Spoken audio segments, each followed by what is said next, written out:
Which of the following are features of any partnership? ഏതൊരു പാർട്ട്ണർഷിപ്പിൻ്റെയും feature ആയിട്ട് വരുന്നത് എന്താണ്? Hi all, welcome to entry ACCA financial accounting revision classes. എൻ്റെ പേര് Anjali Peter, entry ACCA faculty ആണ്. അപ്പോൾ കഴിഞ്ഞ ക്ലാസ്സുകളിൽ നമ്മുടെ chapter 1 study hub question practice ആയിരുന്നു ചെയ്തിട്ടുണ്ടായിരുന്നത്. അപ്പോൾ അതിൻ്റെ ബാലൻസ് ആയിരിക്കും ഈ ഒരു ക്ലാസ് വരുന്നത്. അപ്പോൾ നിങ്ങൾ ചാപ്റ്റർ 1 റിവിഷൻ ക്ലാസ്സും അതുപോലെ ക്വസ്റ്റ്യൻ പ്രാക്ടീസിൻ്റെ പാർട്ട് 1 വീഡിയോയും കണ്ടിട്ടില്ലെങ്കിൽ അത് കണ്ടിട്ട് ഈ ഒരു ക്ലാസ്സിലേക്ക് വരിക. അപ്പോൾ കഴിഞ്ഞ വീഡിയോയിൽ നമ്മൾ ചെയ്ത ക്വസ്റ്റ്യൻസിൻ്റെ ബാലൻസ് ക്വസ്റ്റ്യൻസ് ആണ് ഈ ഒരു ക്ലാസ്സിൽ നമ്മൾ പ്രാക്ടീസ് ചെയ്യാനായിട്ട് പോകുന്നത്. അപ്പോൾ നമ്മുടെ ഫസ്റ്റ് ക്വസ്റ്റ്യൻ വരുന്നത് ഇതാണ്. Chang, Yin and you are in partnership together. Their business has been very successful, but now Chang wishes to reduce his input and have the option to sell part of his shares of the partnership. അപ്പോൾ ഇവർ 3 പേരും കൂടി ഒരു partnership business run ചെയ്യുകയായിരുന്നു. അപ്പോൾ ഇതിൽ Chang എന്ന് പറയുന്ന പാർട്ട്ണർക്ക് എന്ത് ചെയ്യണം? അയാളുടെ പാർട്ട് ഷെയർസ്, അതായത് കുറച്ച് പോർഷൻ, കുറച്ച് ഓണർഷിപ്പ് സെല് ചെയ്യാനായിട്ട് ആഗ്രഹമുണ്ട്. Then in and you wish for the business to continue operating and also have children that they wish to include within their business venture. ഇനി ബാക്കി 2 പാർട്ട്നേഴ്സിനാണെങ്കിലോ അവർക്ക് ഈ ഒരു ബിസിനസ്, പാർട്ട്ണർഷിപ്പ് ബിസിനസ് കണ്ടിന്യൂ ചെയ്യണം. അതുപോലെ തന്നെ അവരുടെ ചിൽഡ്രൻസിനെ കൂടി ഈ ഒരു ബിസിനസ്സിലേക്ക് കൊണ്ടുവരാനായിട്ട് അവർക്ക് ഇൻട്രസ്റ്റ് ഉണ്ട്. However, they do not want their children to be personally liable for the debts of the business. പക്ഷേ ഇവർക്ക് ഈ ചിൽഡ്രൻസിനെ കൊണ്ടുവരുമ്പോൾ ഒരു പാർട്ട്ണർഷിപ്പ് ബിസിനസ് ആണെങ്കിൽ അവിടെ എന്താണ്? അൺലിമിറ്റഡ് ലയബിലിറ്റി ആണ്. പക്ഷേ ഈ ഒരു ചിൽഡ്രൻസിന് ഈ ഒരു ലയബിലിറ്റി കൊടുക്കണം എന്ന് അവർക്കില്ല. സോ ലയബിലിറ്റി ലിമിറ്റഡ് ആയിട്ടുള്ള ഒരു ഓപ്ഷനാണ് ഇവർ നോക്കുന്നത്. Which strategy should Chang Yin and Yu follow?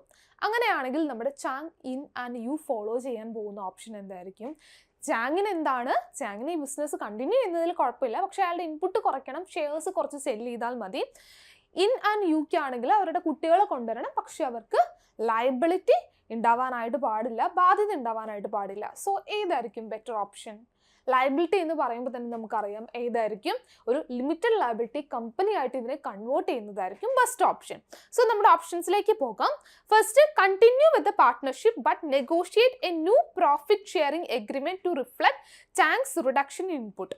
അപ്പോൾ ഒരു പുതിയ പ്രോഫിറ്റ് ഷെയറിംഗ് എഗ്രിമെന്റ് കൊണ്ടുവന്നു കഴിഞ്ഞാൽ ഫസ്റ്റ് കാര്യം നടക്കും, ചാങ്ങിൻ്റെ വേണമെങ്കിൽ ഇൻപുട്ട് കുറയ്ക്കാം, ഷെയർസ് കുറയ്ക്കാനായിട്ട് പറ്റുമായിരിക്കും. പക്ഷേ എന്ത് പറ്റില്ല? അവിടെ ആ ചിൽഡ്രൻസിൻ്റെ ലയബിലിറ്റി ഫീച്ചറിന് മാറ്റമൊന്നും ഉണ്ടാവില്ല. സോ ഓപ്ഷൻ എ അല്ല. Then next, dissolve the partnership and set up a new partnership with in and you. ഒരു ഓൾറെഡി ഉള്ള പാർട്ട്ണർഷിപ്പ് ഡിസോൾവ് ചെയ്യുക, അല്ലെങ്കിൽ അത് സ്റ്റോപ്പ് ചെയ്തിട്ട് പുതിയൊരു പാർട്ട്ണർഷിപ്പ് 2 പാർട്ട്നേഴ്സ് തമ്മിൽ സ്റ്റാർട്ട് ചെയ്യിക്കാം. അപ്പോഴും നമ്മുടെ ചാങ് പറഞ്ഞിട്ടില്ല ഫുൾ ഷെയർസ് സെല് ചെയ്യാന്നല്ല പറഞ്ഞിരിക്കുന്നത്. പാർട്ട് ഓഫ് ഹിസ് ഷെയർസ് ആണ് ആൾക്ക് ആ ബിസിനസ്സിൽ കണ്ടിന്യൂ ചെയ്യാൻ താല്പര്യമുണ്ട്. അതുപോലെ ചിൽഡ്രൻസിൻ്റെ ലയബിലിറ്റി ഫീച്ചറും ഇവിടെ കറക്റ്റ് ആവില്ല. സോ ഓപ്ഷൻ ബി അല്ല. ദെൻ സി എന്താണ്? Dissolve the partnership and set up a new partnership with Yin Yu and other family members. അപ്പോഴും നമ്മൾ പറഞ്ഞ കണ്ടീഷൻസ് സാറ്റിസ്ഫൈ ആകുന്നില്ല. ദെൻ ഡി എന്താണ്? Set up a limited liability company with Chang Yin and Yu as share holders.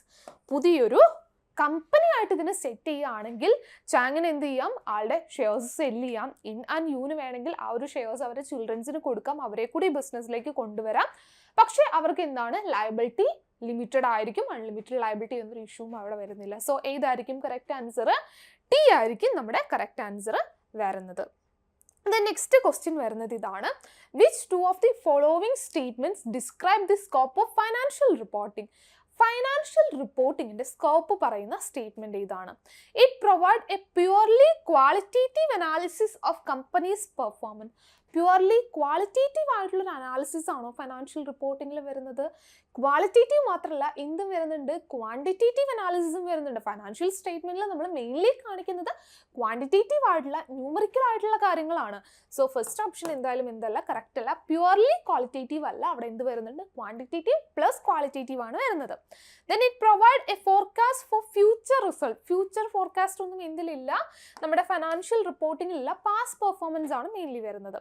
It provide A record of companies past performance. Yes, കമ്പനിയുടെ past പെർഫോമൻസിൻ്റെ ഒരു റെക്കോർഡാണ് നമ്മുടെ ഈ ഒരു ഫൈനാൻഷ്യൽ റിപ്പോർട്ടിങ്ങിൽ നമ്മൾ ഷോ ചെയ്യുന്നത്. സോ സി നമുക്ക് കറക്റ്റ് ആയിട്ട് പറയാം. Then next, it provide quantitative information regarding all company asset. കമ്പനിയുടെ എല്ലാ അസറ്റിൻ്റെയും ക്വാണ്ടിറ്റേറ്റീവ് ആയിട്ടുള്ള ഇൻഫർമേഷൻസ് ഈ ഒരു ഫൈനാൻഷ്യൽ റിപ്പോർട്ടിങ്ങിൽ നമ്മൾ കാണിക്കുന്നുണ്ടോ? ഓൾമോസ്റ്റ് അസറ്റ്സിൻ്റെ ഒക്കെ കാണിക്കുന്നുണ്ടെങ്കിലും ഓൾ അസറ്റ്സ് നമുക്ക് പറയാൻ പറ്റില്ല.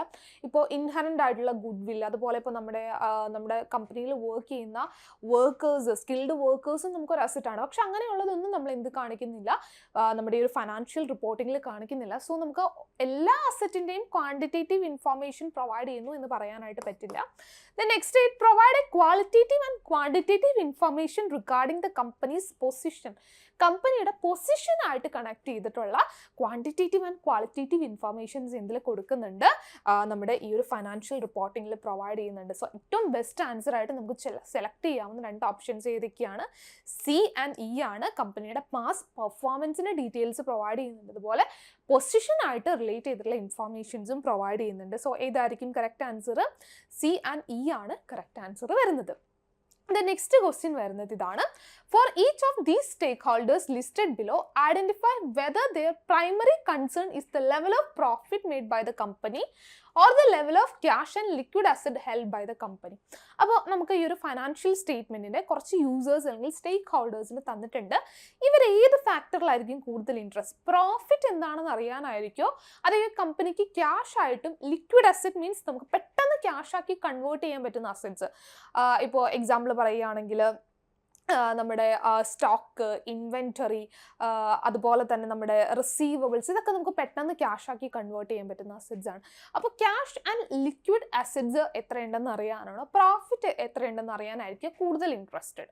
ഫസ്റ്റ്, ഒരു ടാക്സ് അതോറിറ്റിയെ സംബന്ധിച്ച് അവർക്ക് കൂടുതൽ ഇൻട്രസ്റ്റ് എന്തായിരിക്കും? ടാക്സ് അതോറിറ്റിക്ക് ടാക്സ് ആണ് ഇമ്പോർട്ടൻറ്റ്. ടാക്സ് കാൽക്കുലേറ്റ് ചെയ്യപ്പെടുന്നത് പ്രോഫിറ്റിലായതുകൊണ്ട് അവരുടെ ഇൻട്രസ്റ്റ് എന്തിനായിരിക്കും? പ്രോഫിറ്റ് ആയിരിക്കും. ഇനി സപ്ലയറെ സംബന്ധിച്ച് പ്രോഫിറ്റ് ആണോ ക്യാഷ് ആണോ ഇമ്പോർട്ടൻറ്റ്? സപ്ലയർക്ക് പേയ്മെൻറ്റ് കിട്ടണമെങ്കിൽ കമ്പനിയുടെ കയ്യിൽ ക്യാഷ് ഉണ്ടാകണം. സോ സപ്ലയർ ഏതിലായിരിക്കും ഇൻട്രസ്റ്റഡ്? ഈ ഒരു കമ്പനിയുടെ ക്യാഷ് ബാലൻസ് അറിയാനായിട്ടായിരിക്കും സപ്ലയേഴ്സ് ഇൻട്രസ്റ്റഡ് ആവുക. ദെൻ ബാങ്കിനെ സംബന്ധിച്ച് പ്രോഫിറ്റ് ആണോ ക്യാഷ് ആൻഡ് ലിക്വിഡ് അസറ്റ് ആണോ? ബാങ്കിനും ലോൺ എടുത്തിട്ടുണ്ടെങ്കിൽ അതിന് റീപേയ്മെൻറ്റ് വേണമെങ്കിൽ എന്ത് വേണം? ക്യാഷ് ആൻഡ് ലിക്വിഡ് അസറ്റ് വേണം. സോ ബാങ്കും ക്യാഷ് ആൻഡ് ലിക്വിഡ് അസറ്റ് ആയിരിക്കും. ദെൻ ലെൻഡറിനെ സംബന്ധിച്ച് ഇപ്പോൾ നമുക്ക് എന്തെങ്കിലും ലോൺ തന്നിട്ടുള്ള ഒരു ലോൺ പ്രൊവൈഡറെ സംബന്ധിച്ചും എന്തായിരിക്കും? റീപേയ്മെൻറ്റ് കപ്പാസിറ്റി ആണ് അവർ നോക്കുക. അവിടെയും നോക്കുന്നത് എന്തായിരിക്കും? ക്യാഷ് ആൻഡ് ലിക്വിഡ് അസറ്റ് ആയിരിക്കും അവരും ഇൻട്രസ്റ്റഡ് ആയിട്ട് ഉള്ളത്. ദെൻ നെക്സ്റ്റ് ക്വസ്റ്റ്യൻ വരുന്നത് ഇതാണ്. Jay has his own sole trader business. He is keen for his son to follow his footsteps, and when he retires, he wishes to hand the business over to them. അപ്പോൾ ജയ്ക്ക് എന്തുണ്ട്? ഒരു sole trader business ഉണ്ട്. Then ആളുടെ സണ്ണിനെ കൂടി ആ ഒരു ബിസിനസ്സിലേക്ക്, മകനെ കൂടി ആ ഒരു ബിസിനസ്സിലേക്ക് കൊണ്ടുവരണം എന്നുണ്ട്. ആൾ റിട്ടയർ ചെയ്ത് കഴിയുമ്പോൾ മകന് ഹാൻഡ് ഓവർ ചെയ്യാനായിട്ടാണ് പ്ലാൻ ചെയ്തിരിക്കുന്നത്. He has been successful in his work and he wants to protect his personal asset from third parties. ആളിപ്പോൾ നല്ല സക്സസ്ഫുൾ ഒക്കെയാണ്. അതുപോലെ തന്നെ ആൾക്ക് എന്തുണ്ട്? ആളുടെ പേഴ്സണൽ പ്രോപ്പർട്ടീസ് തേർഡ് പാർട്ടീസിൽ നിന്ന് പ്രൊട്ടക്ട് ചെയ്യണമെന്നുണ്ട്. Jay has sought your advice about whether he should change the type of business entity that he has been currently. അപ്പോൾ ഈ ഒരു പേഴ്സണൽ അസറ്റ് പ്രൊട്ടക്ട് ചെയ്യണം. നാളെ മകനെ ഈ ഒരു ബിസിനസ്സിലേക്ക് കൊണ്ടുവരണമെങ്കിൽ ആൾ ഈ ഒരു ബിസിനസ്സിൻ്റെ ഇപ്പോൾ ഉള്ള ആ ഒരു എൻറ്റിറ്റി ചേഞ്ച് ചെയ്യണോ, ടൈപ്പ് ചേഞ്ച് ചെയ്യണം ആണെന്നാണ് ക്വസ്റ്റ്യൻ. പേഴ്സണൽ അസറ്റ്സ് പ്രൊട്ടക്ട് ചെയ്യണമെങ്കിൽ സോൾ ട്രേഡർ ബിസിനസ്സിൽ പറ്റുമോ? ഇല്ല, അവിടെ ബിസിനസ് ഓണറും സെയിം ആണ്. നാളെ എന്തെങ്കിലും കേസ് വന്നാൽ നമുക്ക് എന്താണ്? അൺലിമിറ്റഡ് ലയബിലിറ്റി ആണ്. അവിടെ എന്തില്ല? പേഴ്സണൽ അസറ്റ്സിന് പ്രൊട്ടക്ഷൻ ഇല്ല. അതിൽ നിന്നും മേ ബി നമ്മൾ ആ ഒരു ഡെപ്റ്റിൻ്റെ പേയ്മെൻറ്റ് കൊടുക്കേണ്ടതായിട്ട് വരും. സോ ഈ ഒരു ജെയ്ക്ക് ഏറ്റവും ബെസ്റ്റ് ഓപ്ഷൻ എന്തിലേക്ക് കൺവേർട്ട് ചെയ്യുന്നതായിരിക്കും? ഒരു ലിമിറ്റഡ് ലയബിലിറ്റി കമ്പനി ആയിട്ട് ഇതിനെ കൺവേർട്ട് ചെയ്ത് കഴിഞ്ഞാൽ അവിടെ എന്താണ് നമുക്ക് ആ ഒരു ലിമിറ്റഡ് ലയബിലിറ്റി ഫീച്ചർ ഉണ്ടായാലുള്ള പേഴ്സണൽ അസറ്റ് അവിടെ പ്രൊട്ടക്റ്റഡ് ആയിരിക്കും. സോ ഏതായിരിക്കും നമുക്ക് കറക്റ്റ് ആൻസർ വരുന്നത്? Set up a limited liability company. ഒരു റിമൈൻ സോൾ ട്രേഡർ ആയിട്ട് നിന്ന് കഴിഞ്ഞാൽ പേഴ്സണൽ അസറ്റ് പ്രൊട്ടക്ട് ചെയ്യാൻ പറ്റില്ല. സണ്ണായിട്ട് പുതിയൊരു പാർട്ട്ണർഷിപ്പ് എഗ്രിമെൻറ്റ് ഉണ്ടാക്കിയാൽ അവിടെ പേഴ്സണൽ അസറ്റ് പ്രൊട്ടക്ട് ചെയ്യപ്പെടുന്നില്ല. ലയബിലിറ്റി അൺലിമിറ്റഡ് തന്നെയാണ് വരുന്നത്. അതുപോലെ സൺ വേറൊരു ഇൻഡിവിജ്വൽ ആയിട്ടുള്ള സോൾ ട്രേഡർ ബിസിനസ് സ്റ്റാർട്ട് ചെയ്താലും അവിടെയും എന്തില്ല? പേഴ്സണൽ അസറ്റ് പ്രൊട്ടക്ട് ചെയ്യപ്പെടുന്നില്ല. സോ ഏറ്റവും ബെസ്റ്റ് ഓപ്ഷൻ ഏതാണ്? സെറ്റപ്പ് എ ലിമിറ്റഡ് ലയബിലിറ്റി കമ്പനിയാണ്. അവിടെയാണ് എന്ത്? പേഴ്സണൽ അസറ്റ്സിന് പ്രൊട്ടക്ഷൻ കിട്ടുന്നത്. ദെൻ നെക്സ്റ്റ് ക്വസ്റ്റ്യൻ വരുന്നത് ഇതാണ്. From the following list, what are the 2 disadvantages of operating as a partnership compared with a limited liability company? ഒരു കമ്പനിയായിട്ട് compare ചെയ്യുന്ന ടൈമിൽ ഒരു പാർട്ട്ണർഷിപ്പ് ബിസിനസ്സിൻ്റെ ഡിസഡ്വാൻറ്റേജ്, 2 ഡിസഡ്വാൻറ്റേജ്, 2 ഓപ്ഷൻ സെലക്ട് ചെയ്യാൻ പറഞ്ഞിട്ടുണ്ട്. First, changes of ownership is more difficult. Yes, കമ്പനീൻ്റെ കേസിൽ നമുക്ക് ഷെയർ ഹോൾഡേഴ്സ് വെച്ചിട്ടാണ്, അല്ലെങ്കിൽ ഷെയർസ് ട്രാൻസ്ഫർ ചെയ്ത് ഈസി ആയിട്ട് ഓണർഷിപ്പ് ചേഞ്ച് ചെയ്യാം. പാർട്ട്ണർഷിപ്പിൻ്റെ കേസിൽ ബാക്കിയുള്ള പാർട്ട്നേഴ്സിൻ്റെ അപ്രൂവൽ കാര്യങ്ങൾ വേണം. സോ ഇറ്റ്സ് കുറച്ച് ഡിഫിക്കൾട്ടാണ്. ദെൻ എന്താണ്, financial statement must be made available for public scrutiny. ഇല്ല, പാർട്ട്ണർഷിപ്പിൻ്റെ കേസിൽ പബ്ലിക്കിന് അത് സ്ക്രൂട്ടിനിക്ക് വേണ്ടിയിട്ട് അല്ലെങ്കിൽ പബ്ലിക്കിലേക്ക് നമുക്കത് പബ്ലിഷ് ചെയ്യേണ്ട ആവശ്യമില്ല. അത് ആ ഒരു ഫീച്ചർ വരുന്നത് കമ്പനിയുടെ കേസിലാണ്. Then next, profit sharing agreement must be made by partners. Yes, പാർട്ട്ണർഷിപ്പിൻ്റെ കേസിൽ ഈ ഒരു പാർട്ട്നേഴ്സ് തമ്മിലൊരു എഗ്രിമെന്റ് വേണം. ഓരോ പാർട്ട്നേഴ്സും എത്ര പ്രോഫിറ്റ് ഷെയർ ചെയ്യണം, അല്ലെങ്കിൽ ലോസ് ആണെങ്കിൽ എത്ര ഷെയർ ചെയ്യും എന്നൊരു എഗ്രിമെന്റ് ഉണ്ടായിരിക്കും. അപ്പോൾ ഇതെന്താണ്, ഒരു ഡിസഡ്വാൻറ്റേജ് ആണ്. ആ ഒരു എഗ്രിമെന്റ്സിന്റെ ക്രിയേഷൻ മേ ബി ഈക്വൽ ആയിട്ടായിരിക്കില്ല. അപ്പോൾ അതിൽ നമുക്ക് കുറച്ച് കോംപ്ലിക്കേഷൻസ് കാര്യങ്ങൾ അല്ലെങ്കിൽ അങ്ങോട്ടും ഇങ്ങോട്ടും കുറച്ച് ഇഷ്യൂസ് ഉണ്ടാകും. സോ അതൊരു ഡിസഡ്വാൻറ്റേജ് ആയിട്ട് നമുക്ക് പറയാം. Then next, partners are restricted to 4 owners. അങ്ങനെയൊന്നുമില്ല, 4 ഓണേഴ്സ് മാത്രമല്ല, നമുക്ക് 4 കൂടുതൽ ഓണേഴ്സ് ആണെങ്കിലും കുഴപ്പമില്ല. സോ ഏതായിരിക്കും കറക്റ്റ് ആൻസർ വരുന്നത്? എയും സിയും ആയിരിക്കും നമുക്ക് എന്ത് വരിക, കറക്റ്റ് ആൻസേഴ്സ് വരുന്നത്. എ ആൻഡ് സി ആണ് കറക്റ്റ് ആൻസേഴ്സ്. നെക്സ്റ്റ് ക്വസ്റ്റ്യനിലേക്ക് പോകാം. State whether each of the following statements about a sole trader is true or false. ഒരു സോൾ ട്രേഡർ ബിസിനസ്സുമായിട്ട് കണക്ട് ചെയ്ത് കുറച്ച് സ്റ്റേറ്റ്മെന്റ്സ് തന്നിട്ടുണ്ട്. ട്രൂ ആണോ ഫോൾസ് ആണോ എന്നാണ് question. First, the owner is only liable for the debts of the business. ഈ owner ഈ ഒരു ബിസിനസ്സിന്റെ എല്ലാ ഡെപ്റ്റ്സിനും എല്ലാ ബാധ്യതകൾക്കും ലയബിൾ ആണ്. ട്രൂ അല്ലേ? യെസ്, പാർട്ട്ണർഷിപ്പിന്റെ കേസിൽ എന്താണ്, അൺലിമിറ്റഡ് ലയബിലിറ്റി ആണ്. എല്ലാ ഡെപ്റ്റ്സിനും എല്ലാ ബാധ്യതകൾക്കും ഈ ഒരു ഓണർ ലയബിൾ ആണ്. Then the business will set up articles of association to define its constitution. ഈ ഒരു സോൾ ട്രേഡർ ബിസിനസ്സിന്റെ കേസിൽ നമുക്ക് ഈ ഒരു ആർട്ടിക്കിൾ ഓഫ് അസോസിയേഷൻ്റെ ആവശ്യമില്ല. അത് എന്തിൻ്റെ കേസിലാണ് നമുക്ക് വരുന്നത്? കമ്പനി ഫോം ഓഫ് ബിസിനസ്സിന്റെ കേസിലാണ്. ഈ കമ്പനിയുടെ ഫോർമേഷനുമായിട്ട് കണക്ട് ചെയ്ത് നമുക്ക് വരുന്ന ഒരു ഡോക്യുമെന്റ് ആണ് ആർട്ടിക്കിൾസ് ഓഫ് അസോസിയേഷൻ. അത് എന്തിനും ആവശ്യമില്ല, ഒരു സോൾ ട്രേഡർ ബിസിനസ്സിന്റെ കേസിൽ ആവശ്യമില്ല. സോ സ്റ്റേറ്റ്മെന്റ് എന്തായിരിക്കും? ഫോൾസ് ആയിരിക്കും വരുന്നത്. Then the business asset form part of the owner's estate on death. Owner മരിച്ചു കഴിയുന്ന ടൈമിൽ ഓണറുടെ ഡെത്ത് സംഭവിക്കുകയാണെങ്കിൽ ഈ ഒരു ബിസിനസ്സിന്റെ അസറ്റ് പാർട്ട്ണറുടെ എസ്റ്റേറ്റിന്റെ കൂടെ ഓണേഴ്സിന്റെ എസ്റ്റേറ്റിന്റെ കൂടെ കൺസിഡർ ചെയ്യും. യെസ്, ഈ ഒരു ബിസിനസ്സിന്റെ അസറ്റ് എന്ന് പറയുന്നത് ഓണറുടെ അസറ്റ് തന്നെയാണ്. സോ ഓണറുടെ ഡെത്ത് വരുന്ന ടൈമിൽ ഓണേഴ്സ് എസ്റ്റേറ്റിന്റെ കൂടെ എന്ത് ഇൻക്ലൂഡ് ചെയ്യും? ഈ ഒരു ബിസിനസ് അസറ്റും ഇൻക്ലൂഡ് ചെയ്യും. കാരണം ആ ഒരു ഓണറുടെ അസറ്റ്, ബിസിനസ്സിന്റെ അസറ്റ് ആരുടെ തന്നെയാണ്? സോൾ ട്രേഡർ ബിസിനസ്സിന്റെ കേസിൽ ഓണറുടെ അസറ്റ് തന്നെയാണ്. സോ സ്റ്റേറ്റ്മെന്റ് ട്രൂ ആണ്. Then the business can borrow money in its own name. Sole trader ബിസിനസ്സിന്റെ പേരിൽ ബോറോ ചെയ്യാൻ പറ്റുമോ? ഇല്ല, കാരണം ബിസിനസ്സും ഓണറും സെയിം ആണ്. ലീഗലി അതൊരു സെപ്പറേറ്റ് പേഴ്സൺ അല്ല. സോ ഓണറുടെ പേരിൽ ബോറോ ചെയ്യാൻ പറ്റും, ബിസിനസ്സിന്റെ പേരിൽ എന്ത് ചെയ്യാൻ പറ്റില്ല, ബോറോ ചെയ്യാൻ പറ്റില്ല. സോ സ്റ്റേറ്റ്മെന്റ് ഫോൾസ് ആണ്. Then the owner is only liable for the debts of the business. Owner എന്താണ്? ബിസിനസിന്റെ എല്ലാ ഡെപ്റ്റ്സിനും ലയബിൾ ആണ്. സ്റ്റേറ്റ്മെന്റ് എന്താണ്? ട്രൂ ആണ് വരുന്നത്. കാരണം എന്താണ്? ലയബിലിറ്റി എന്താണ്? അൺലിമിറ്റഡ് ലയബിലിറ്റി ആണ് വരുന്നത്. സോ നമുക്ക് എന്തൊക്കെയാണ്? First, third, last statement true ആണ്. ബാക്കി 2 സ്റ്റേറ്റ്മെന്റ്സ് നമുക്ക് ഫോൾസ് ആയിരിക്കും വരുന്നത്. ദെൻ നെക്സ്റ്റ് ക്വസ്റ്റ്യനിലേക്ക് പോകാം. നെക്സ്റ്റ് ക്വസ്റ്റ്യൻ വരുന്നത് ഇതാണ്. State whether each of the following statement concerning the purpose of a statement of financial position is true or false. Financial position, statement of financial position അല്ലെങ്കിൽ നമ്മുടെ balance ഷീറ്റുമായിട്ട് connect ചെയ്ത് 4 statements തന്നിട്ടുണ്ട്. അത് true ആണോ false ആണോ എന്നാണ് question. First statement ഇതാണ്. Statement of financial position shows the assets and liabilities that a business had during the 12-month accounting period. 12-month accounting പീരീഡിലെ ബിസിനസിന്റെ അസറ്റ്സും ലയബിലിറ്റീസും കാണിക്കുന്ന സ്റ്റേറ്റ്മെന്റ് ആണോ സ്റ്റേറ്റ്മെന്റ് ഓഫ് ഫൈനാൻഷ്യൽ പൊസിഷൻ? അല്ല, ഒരു പീരീഡിലേക്കല്ല, 12-month പീരീഡിലേക്കല്ല, എൻഡ് ഡേറ്റിലെ, ആ ഒരു പീരീഡ് എൻഡ് ചെയ്യുന്ന ഡേറ്റിലെ ബിസിനസിന്റെ അസറ്റ്സിന്റെയും ലയബിലിറ്റീസിന്റെയും ക്യാപിറ്റലിന്റെയും സ്റ്റാറ്റസ് കാണിക്കുന്ന സ്റ്റേറ്റ്മെന്റ് ആണ് എന്ത്? Statement of financial position. So ഈ ഒരു സ്റ്റേറ്റ്മെന്റ് എന്താണ്? ഫോൾസ് ആണ് വരുന്നത്. Then next, a statement of financial position attempts to show the market value of the business as a whole. ഒരു ബിസിനസ്സിന്റെ മാർക്കറ്റ് വാല്യൂ ആണോ നമ്മൾ സ്റ്റേറ്റ്മെന്റ് ഓഫ് ഫൈനാൻഷ്യൽ പൊസിഷനിൽ കാണിക്കുക? മാർക്കറ്റ് വാല്യൂ അല്ല, ബുക്ക് വാല്യൂ ആണ് കാണിക്കുന്നത്. ഇപ്പം അതിന്റെ മാർക്കറ്റിലുള്ള റേറ്റ് അല്ല. ഇപ്പോൾ ഒരു ബിൽഡിംഗ് ആണെങ്കിൽ ഇപ്പം അതിന്റെ മാർക്കറ്റ് വാല്യൂ അല്ല, പർച്ചേസ് ചെയ്ത ടൈമിലാണ്. അല്ലെങ്കിൽ ഇപ്പോൾ ഒരു മെഷീൻ ആണെങ്കിൽ അതിന്റെ ഡിപ്രിസിയേഷൻ കുറച്ചിട്ടുള്ള ബുക്ക് വാല്യൂ ആണ് നമ്മൾ കാണിക്കുന്നത്, എന്തല്ല മാർക്കറ്റ് വാല്യൂ അല്ല. സോ സ്റ്റേറ്റ്മെന്റ് എന്താണ്? ഫോൾസ് ആണ് വരുന്നത്. ദെൻ നെക്സ്റ്റ് സ്റ്റേറ്റ്മെന്റ് വരുന്നത് ഇതാണ്. Financial statements are available for interested parties to view, which means loss of privacy of financial information. ഈ ഒരു കമ്പനി ഫോം ഓഫ് ബിസിനസ്സിലേക്കൊക്കെ വരികയാണെങ്കിൽ കമ്പനി ഫോം ഓഫ് ബിസിനസ്സിലേക്ക് വരുന്ന കേസിൽ നമുക്ക് ഈ ഒരു ഫിനാൻഷ്യൽ സ്റ്റേറ്റ്മെൻറ്റ് പബ്ലിക്കിന് അവൈലബിൾ ആയിട്ട് പബ്ലിഷ് ചെയ്യേണ്ട ആവശ്യമുണ്ട്. അപ്പോൾ നമുക്ക് എന്താണ് നമ്മുടെ ഒരു പ്രൈവസി അവിടെ ലോസ് ആവുകയാണ്, ഫിനാൻഷ്യൽ ഇൻഫർമേഷൻ്റെ പ്രൈവസി ലോസ് ആവുകയാണ്. യെസ്, സ്റ്റേറ്റ്മെൻറ്റ് എന്താണ്, ട്രൂ ആണ്. നമ്മളത് പബ്ലിക്കിലേക്ക് പബ്ലിഷ് ചെയ്യുന്ന ടൈമിൽ നമ്മുടെ ആ ഒരു ഫിനാൻഷ്യൽ ഇൻഫർമേഷൻ്റെ പ്രൈവസി ലോസ് അവിടെ വരുന്നുണ്ട്. Then next, control may be held by someone who does not take part in the day-to-day activities of the company. ഈ ഒരു ലിമിറ്റഡ് ലയബിലിറ്റി കമ്പനിയുടെ കേസിൽ കമ്പനിയുടെ ഓണർഷിപ്പ് അല്ലെങ്കിൽ കമ്പനിയെ കൺട്രോൾ ചെയ്യുന്നത് ആരായിരിക്കും? നമ്മുടെ ഷെയർ ഹോൾഡേഴ്സ് അല്ലെങ്കിൽ ഓണേഴ്സ് ആയിരിക്കും. പക്ഷേ ഈ ഒരു കമ്പനിയുടെ day to day operations manage ചെയ്യാനായിട്ട് നമ്മൾ കുറച്ച് പേര് അപ്പോയിൻറ്റ് ചെയ്തിട്ടുണ്ടായിരിക്കും. അവരാണ് നമ്മുടെ ഡയറക്ടേഴ്സ് എന്ന് പറയുന്നത്. So control may be held by someone who does not take part in the day to day activities of the company. So കമ്പനിയുടെ ഡേ ടു ഡേ ആക്ടിവിറ്റീസിൽ ഇൻവോൾവ് ആകാത്ത നമ്മുടെ ഓണേഴ്സ് അല്ലെങ്കിൽ ഷെയർ ഹോൾഡേഴ്സിന് കമ്പനിയെ കൺട്രോൾ ചെയ്യാനായിട്ട് പറ്റും.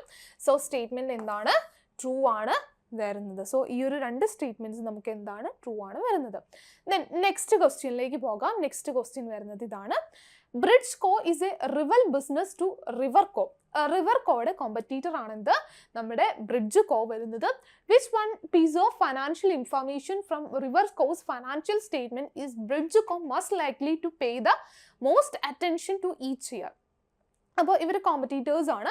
അപ്പോൾ ഇതിൽ നമ്മുടെ റിവർ കോയുടെ ഫിനാൻഷ്യൽ സ്റ്റേറ്റ്മെൻറ്റിൽ ഏത് ഫാക്ടറിനായിരിക്കും ഈ ഒരു ബ്രിഡ്ജ് കോ ഇമ്പോർട്ടൻ്റ് ആയി കൊടുത്ത് നോക്കുന്ന അല്ലെങ്കിൽ നോട്ടീസ് ചെയ്യുന്ന ആ ഒരു ഫാക്ടർ എന്തായിരിക്കും? എമൗണ്ട് ഓഫ് ട്രേഡ് റിസീവബിൾ ആണോ, ലോങ് ടേം ഡെപ്റ്റ് ആണോ, നോൺ കറൻറ്റ് അസറ്റ്സ് എന്തോരം ഉണ്ടെന്നാണോ, ഗ്രോസ് പ്രോഫിറ്റ് പെർസെൻറ്റേജ് ആയിരിക്കും? ആസ് എ കോമ്പറ്റീറ്റർ ഏറ്റവും കൂടുതൽ നോക്കുന്നത് എന്തായിരിക്കും? ഗ്രോസ് പ്രോഫിറ്റ് പെർസെൻറ്റേജ് ആയിരിക്കും. എന്തുകൊണ്ടായിരിക്കും? ഗ്രോസ് പ്രോഫിറ്റ് പെർസെൻറ്റേജ് നോക്കുമ്പോൾ നമുക്കറിയാൻ പറ്റും ഓൾറെഡി ഇവരുടെ സെയിൽസ് ഏകദേശം ഇവർക്ക് അറിയായിരിക്കും. അപ്പോൾ എത്ര പ്രോഫിറ്റ് മാർജിൻ എക്സ്ട്രാ ഉണ്ടെന്നുണ്ട്. ഇപ്പോൾ ആ ഒരു കോമ്പറ്റീറ്റർ ആയിട്ടുള്ള കമ്പനി നമ്മളെക്കാളും പ്രോഫിറ്റ് മാർജിൻ അവർക്ക് കൂടുതലുണ്ടോ അതറിയാനായിട്ട് പറ്റും. സോ ഇവർ ഏറ്റവും കൂടുതൽ ആസ് എ കോമ്പറ്റീറ്റർ അറിയാൻ ഇൻട്രസ്റ്റഡ് ആയിട്ടുള്ളത് ഇതിലായിരിക്കും, ഗ്രോസ് പ്രോഫിറ്റ് മാർജിൻ ആയിരിക്കും. അപ്പോൾ ആ ഒരു കമ്പനിയുടെ പ്രൊഡക്റ്റിൻ്റെ സെല്ലിംഗ് പ്രൈസസ് അറിയായിരിക്കും. അപ്പോൾ പ്രോഫിറ്റ് മാർജിൻ അറിയാമെങ്കിൽ ഇപ്പോൾ നമ്മളെക്കാളും കൂടുതൽ പ്രോഫിറ്റ് അവർ ഏൺ ചെയ്യുന്നുണ്ടോ എന്ന് ഈ ഒരു കോമ്പറ്റീറ്റർ കമ്പനിക്ക് മനസ്സിലാക്കാനായിട്ട് പറ്റും. സോ ഏറ്റവും കൂടുതൽ ഇൻട്രസ്റ്റഡ് ഇതിലായിരിക്കും, ഗ്രോസ് പ്രോഫിറ്റ് പെർസെൻറ്റേജിലായിരിക്കും. ദെൻ നെക്സ്റ്റ് ക്വസ്റ്റ്യൻ വരുന്നത് എന്താണ്? There are a number of legal framework features that partnership encounters. Are these following statements regarding partnership true or false? പാർട്ട്ണർഷിപ്പുമായിട്ട് കണക്ട് ചെയ്ത് കുറച്ച് സ്റ്റേറ്റ്മെൻറ്റ്സ് തന്നിട്ടുണ്ട്. ട്രൂ ആണോ ഫോൾസ് ആണോ എന്നാണ് ക്വസ്റ്റ്യൻ. ഫസ്റ്റ് ക്വസ്റ്റ്യൻ വരുന്നതാണ്, partners exposure to the debts and liabilities unlimited. Partners liability എന്താണ്? Unlimited ആണ്. എസ്, സ്റ്റേറ്റ്മെന്റ് ട്രൂ ആണ്. പാർട്ട്നേഴ്സിന്റെ ലയബിലിറ്റി എന്താണ്? അൺലിമിറ്റഡ് ആണ്. Then a partnership's financial statement must be made publicly available. പാർട്ട്ണർഷിപ്പിന്റെ ഫൈനാൻഷ്യൽ സ്റ്റേറ്റ്മെന്റ് നമുക്ക് പബ്ലിക്കിന് അവൈലബിൾ ആക്കണം എന്നുണ്ടോ? ഇല്ല, സ്റ്റേറ്റ്മെന്റ് ഫോൾസ് ആണ്. കമ്പനീന്റെ കേസിലാണ് നമ്മൾ പബ്ലിക്കലി അവൈലബിൾ ആക്കാനായിട്ടുള്ള കാര്യങ്ങൾ വരുന്നത്. പാർട്ട്ണർഷിപ്പിന്റെ കേസിൽ അത് പബ്ലിക്കിന് വേണ്ടി നമ്മളത് പബ്ലിഷ് ചെയ്യണം, പബ്ലിക്കിന് അത് അവൈലബിൾ ആക്കണം എന്നില്ല. സ്റ്റേറ്റ്മെന്റ് എന്താണ്? ഫോൾസ് ആണ് വരുന്നത്. ദെൻ നെക്സ്റ്റ് ക്വസ്റ്റ്യൻ വരുന്നത് ഇതാണ്, which of the following are features of any partnership. ഏതൊരു പാർട്ട്ണർഷിപ്പിന്റെയും ഫീച്ചർ ആയിട്ട് വരുന്നത് എന്താണ്? Owner management and joint liability. Yes, partnership ബിസിനസിന്റെ കേസിൽ ആ പാർട്ട്നേഴ്സ് അല്ലെങ്കിൽ ഓണേഴ്സ് തന്നെയായിരിക്കും കമ്പനി മാനേജ് ചെയ്യുന്നത്. അതുപോലെ അവരുടെ ലയബിലിറ്റി എന്തായിരിക്കും? ജോയിന്റ് ആയിരിക്കും. എല്ലാവരും ജോയിന്റ്ലി ലയബിൾ ആണ്. അതും അൺലിമിറ്റഡ് ലയബിലിറ്റി ആണ്. ഒരു പാർട്ട്ണർ ചെയ്യുന്ന മിസ്റ്റേക്കിന് എല്ലാവരും എന്താണ്? ലയബിൾ ആണ്. സോ ഓപ്ഷൻ എ ആയിരിക്കും കറക്റ്റ് വരുന്നത്. ഓപ്ഷൻ ബി ലിമിറ്റഡ് ലയബിലിറ്റി അല്ല. Option C separate legal entity status പാർട്ട്ണർഷിപ്പിന് ഇല്ല. ദെൻ ഓപ്ഷൻ ഡിയുടെ കേസിൽ സെപ്പറേറ്റ് ലീഗൽ എൻറ്റിറ്റി ഫീച്ചർ പറഞ്ഞിട്ടുണ്ട്, അതും ആപ്ലിക്കബിൾ അല്ല. സോ എന്താണ്? ഓപ്ഷൻ എ ആണെന്ത് കറക്റ്റ് ആൻസർ വരുന്നത്.